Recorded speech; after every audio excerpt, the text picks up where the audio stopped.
Quand on est au lycée, c'est parfois difficile de se projeter en classe préparatoire. On ne sait pas forcément si les cours vont nous plaire, si les thématiques abordées vont nous intéresser, ou même si tout simplement ce sera trop difficile. Depuis le début de Wade, nous proposons aux étudiants en terminale d'assister à des cours en auditeur libre pour qu'ils puissent potentiellement se projeter dans la filière. Aujourd'hui, nous souhaitons aller beaucoup plus loin et, sous format vidéo, où que vous soyez en France, vous proposer de voir quelques minutes un extrait de cours. Les minutes qui vont suivre sont donc des cours qui ont eu lieu lors de l'année 2025 et que les professeurs et étudiants de Wade ont accepté de rendre public. Je vous souhaite un très bon visionnage et peut-être à bientôt. Au revoir. Alors, la puissance américaine se nourrit-elle de la guerre? Par quoi commence-t-on sur ce sujet? Roman. La définition classique de la puissance mémoire. Alors, est-ce qu'ici on va se servir de la puissance, la définition classique à rond. Puissance américaine, alors, à rond sur la puissance américaine. Puissance des États-Unis. Ok, mais si on reprend la définition de à rond ou de sur, qu'est-ce que la puissance? La capacité de faire taire, d'empêcher de faire et de faire. Ok, donc ça sera celle de Serge sur, faire, être. Ok, et à rond, c'est plutôt la capacité d'une unité politique à imposer sa volonté aux autres unités. Donc là, c'est plutôt imposer sa volonté. Et donc, il y a toujours deux dimensions à la puissance. Oui, Victoire. Le hard power et le soft power. On a toujours hard et soft power. Là, on va être sur la guerre, donc on peut se poser la question, en tout cas, hard ou soft power, de celle qui va être le plus mobilisée, peut-être hard davantage. La puissance américaine se nourrit-elle de la guerre? Alors pour l'instant, on va rester simplement là, à ce stade, à ce niveau-là d'analyse sur puissance américaine. La guerre, maintenant. Qu'est-ce que la guerre? Lazare. On peut passer par la définition politicienne en disant que c'est un conflit armé entre deux entités, si ce sont avec une déclaration de guerre. Donc, conflit armé, deux entités.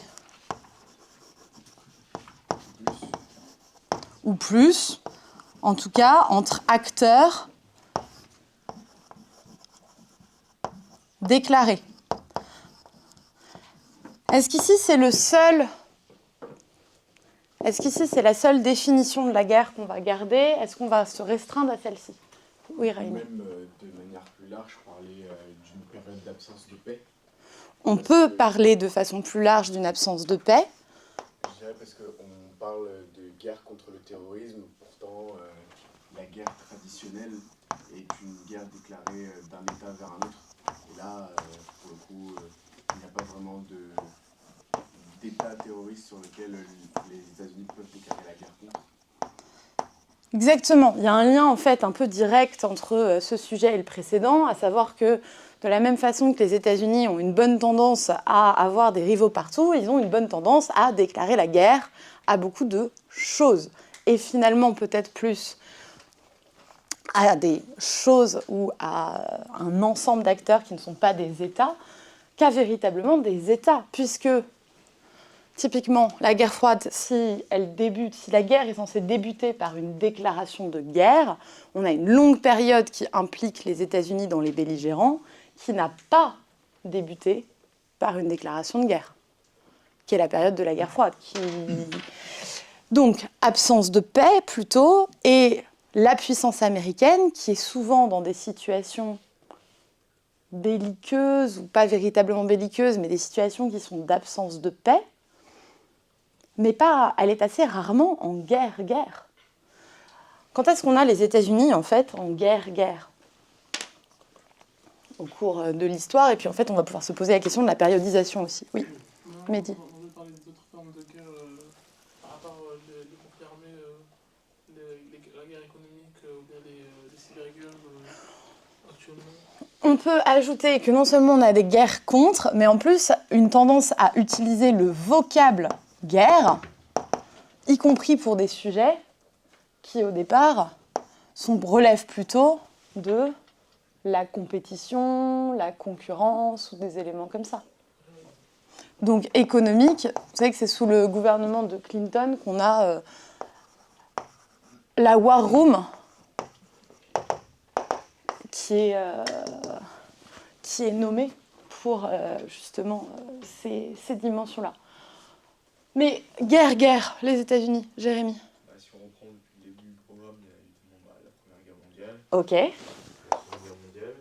À partir de là, les années de la guerre froide, un engagement sur des théâtres d'opération qui vont être face à un engagement pour contrer l'influence de l'URSS dans la région. Ça s'appelle la guerre du Vietnam, la guerre de Corée. Mais ma question, c'est celle-là. La puissance américaine se nourrit-elle de la guerre si on prend les conflits où les États-Unis ont été boots on the ground? On a lesquels pendant la guerre froide? On a la guerre de Corée. Et on a Vietnam, principalement. En tout cas, ceux-là, on va les attendre. Après, qu'a-t-on? Alors... Ouais, on va avoir guerre du Golfe. C'est-à-dire que Afghanistan quand? C'était ça ma question. Oui, c'est ça, pas Afghanistan, guerre froide. Mais on a... donc, on va avoir Golfe, on va avoir des interventions de manière générale dans les années 2000, mais où on a déclaration, c'est pas des déclarations de guerre, toujours nécessairement, puisque comment s'appellent-elles justement, et ça c'est paradoxal, les interventions des années 2000, et notamment au Moyen-Orient? Est-ce que ce sont déclarés comme étant... Justement, les États-Unis, on est sur une période qui a aussi quel nom à partir de la fin de la guerre froide? Alors, hyperpuissance américaine, mais si on reste sur le vocabulaire de la guerre et de la paix, on est censé s'ouvrir une période qui est celle de la... Il ne parle pas de peacekeeping. Peacekeeping, ou de manière générale, la Pax Americana. La Pax Americana, c'est le moment où ils sont tout le temps en guerre. Je pense que ça mérite de s'y attarder.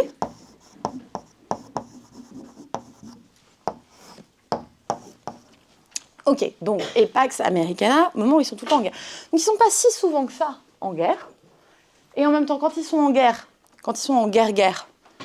est-ce que ça se passe bien, mal? La puissance américaine se nourrit-elle de la guerre? Oui, Raymé. Je dirais qu'après les deux guerres mondiales et la guerre de Corée, il n'y a pas vraiment eu de... Enfin, à part la guerre du Golfe, il n'y a pas eu de victoire américaine dans le sens où il y a eu quelque chose de bien qui a été fait.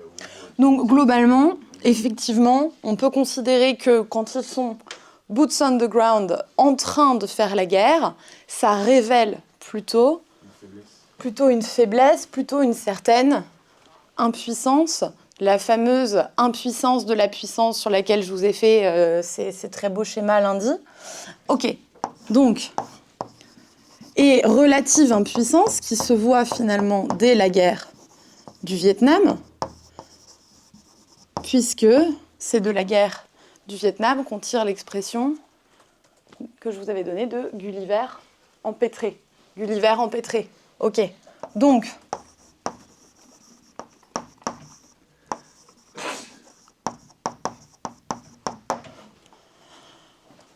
on reprend nos termes du sujet. Donc guerre, c'est aussi absence de paix, guerre contre pas des acteurs, donc on va pouvoir élargir le concept de la guerre pour ce sujet. Guerre économique, puissance américaine. Alors maintenant, se nourrit-elle? Oui, Victoire. Se nourrir, c'est se procurer des éléments essentiels à la vie. Donc il a dit que la guerre, serait un facteur clé de l'absence américaine. Facteur clé, essentiel.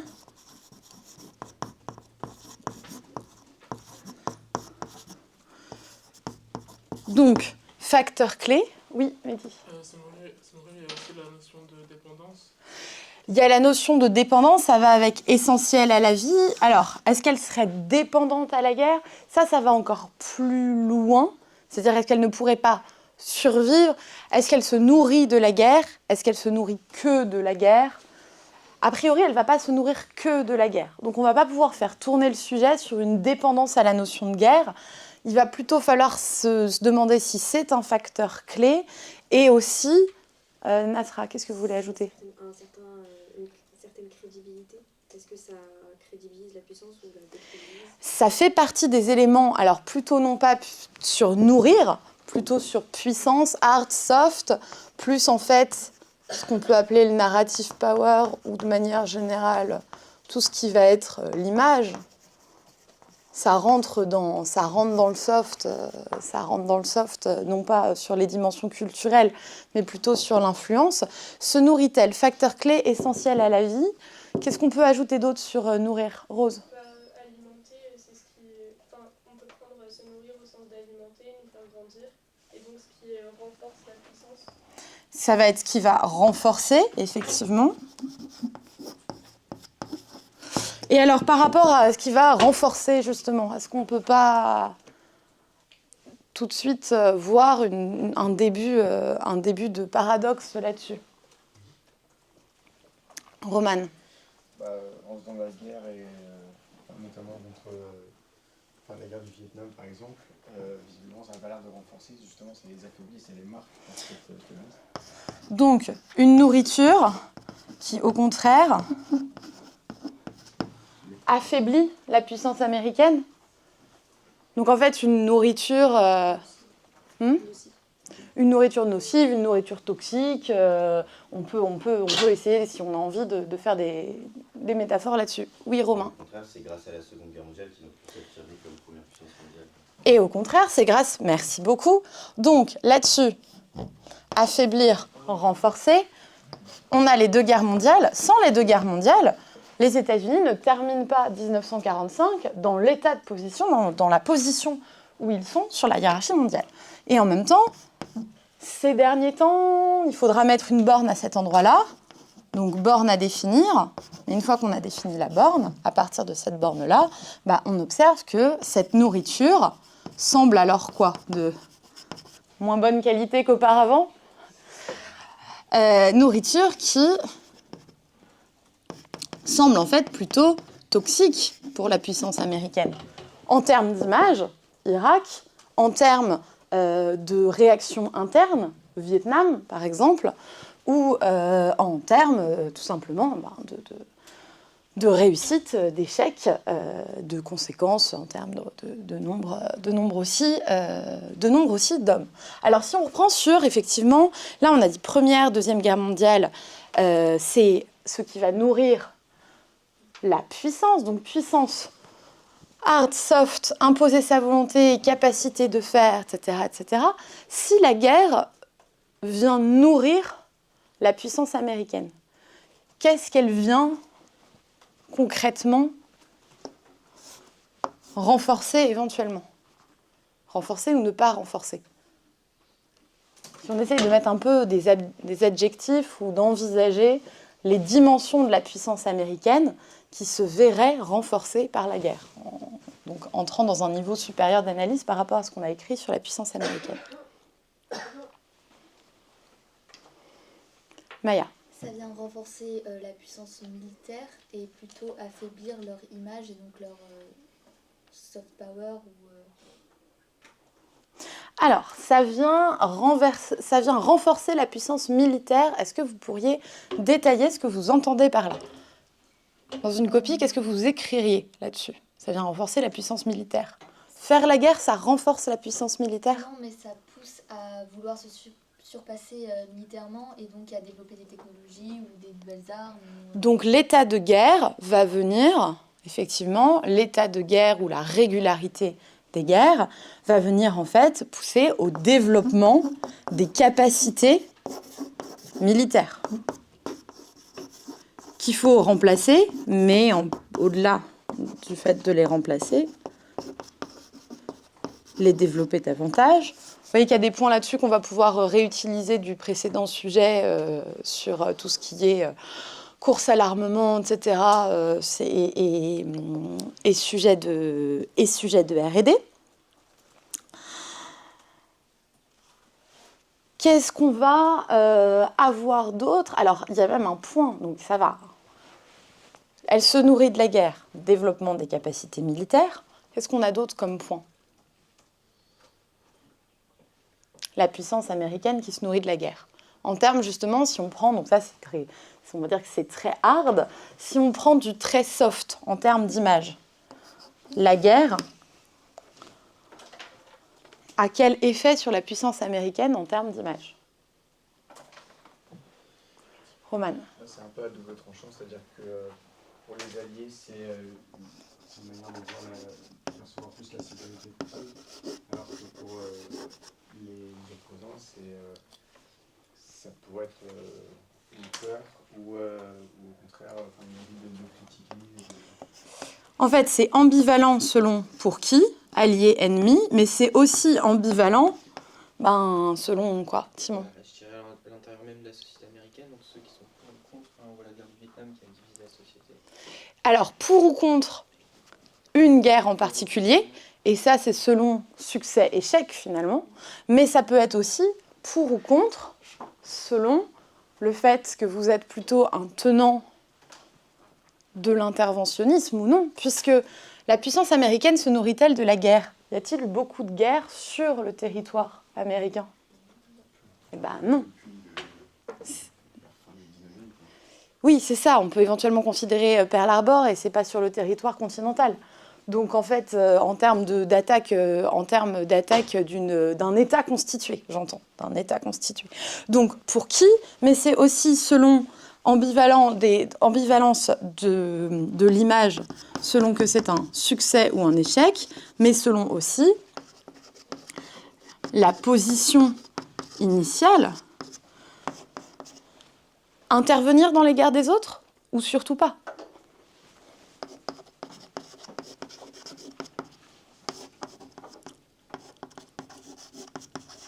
Puisque se nourrit-elle de la guerre à certaines périodes, les États-Unis ont au contraire fait le choix de rester largement à distance des guerres des autres. Et donc pas du tout de s'en nourrir.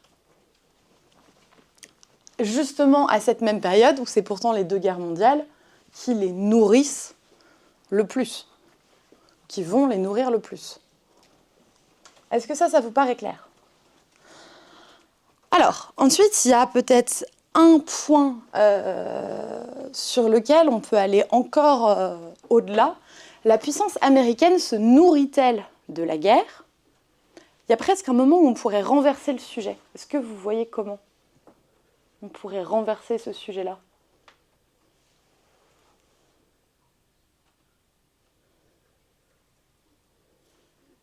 Je veux dire, la guerre nourrit peut-être la puissance américaine.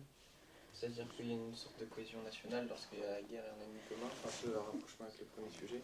Alors, la guerre nourrit la puissance américaine, on ne le renverse pas. Oui, on est dans le sujet. Mais effectivement, c'est ça. Donc vous l'avez compris, mais on n'est pas en train de le renverser.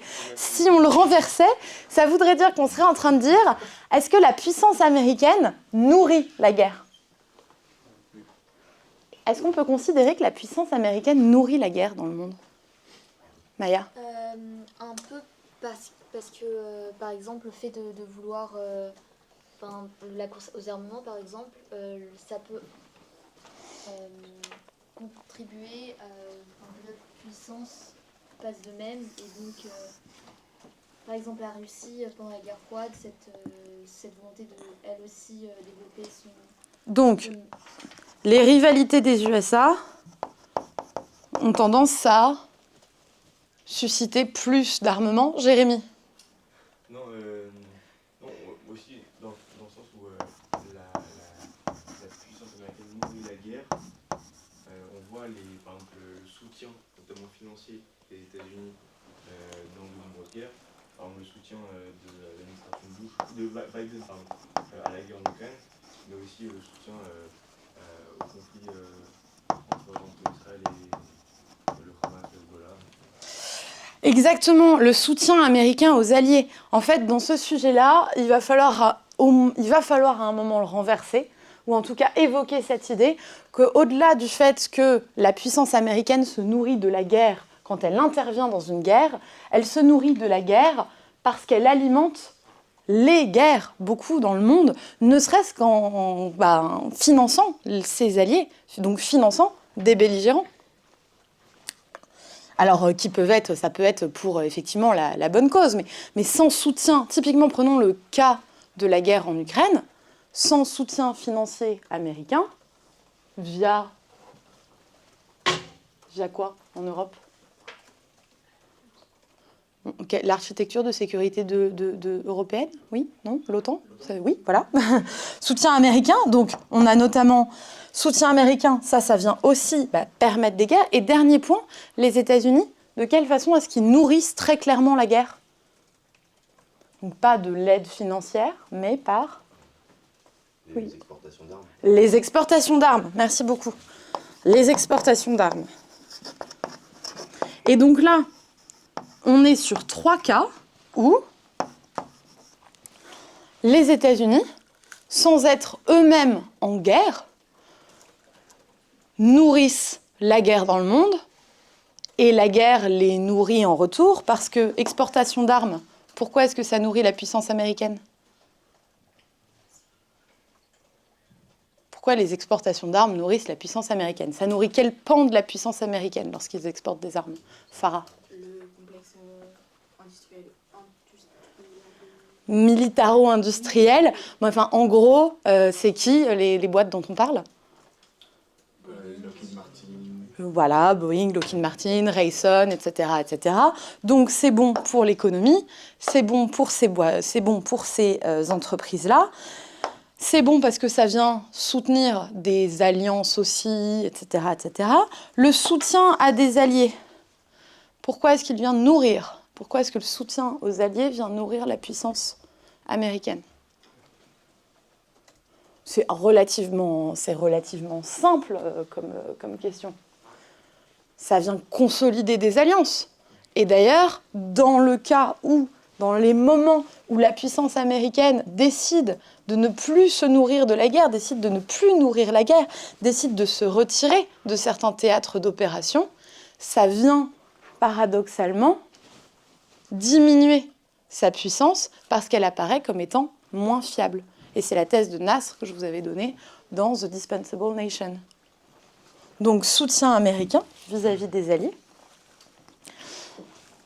Et les rivalités, ça c'est tout le sujet qu'on vient de traiter. En quoi est-ce que les rivalités, ça vient accentuer un État? Donc plutôt, si ce n'est pas de guerre, de préparation à la guerre. Et donc si on doit parler de définition clausewitzienne de la guerre, on peut même aller encore plus loin que celle de conflit armé entre deux acteurs constitués avec une déclaration de guerre. Quelle est l'autre phrase de Clausewitz sur la guerre, Jérémy? La continuation de la politique par d'autres moyens. Et donc, à bien des égards, ça peut aussi s'appliquer sur ce sujet-là. Nasra. Est-ce qu'on peut parler du fait que la puissance américaine nourrit la guerre à ses dépens?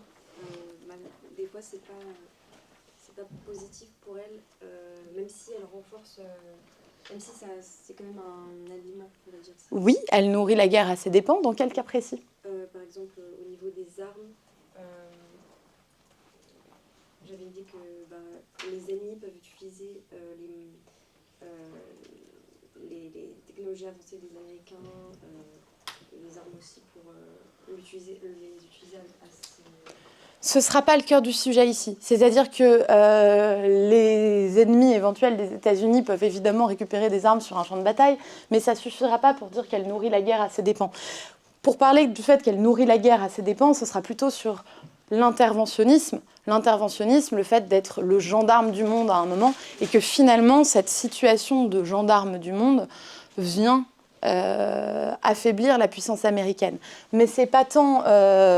c'est dans la même veine que le fait de dire que quand elle se nourrit de la guerre, parfois, au contraire, la guerre, ce sont justement les moments où la puissance américaine peut être vue comme impuissante, peut se révéler impuissante. Donc, ça rentre dans le même argument.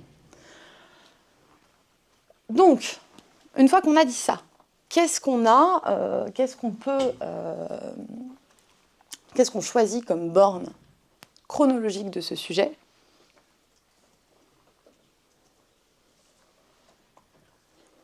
Oui, Roman.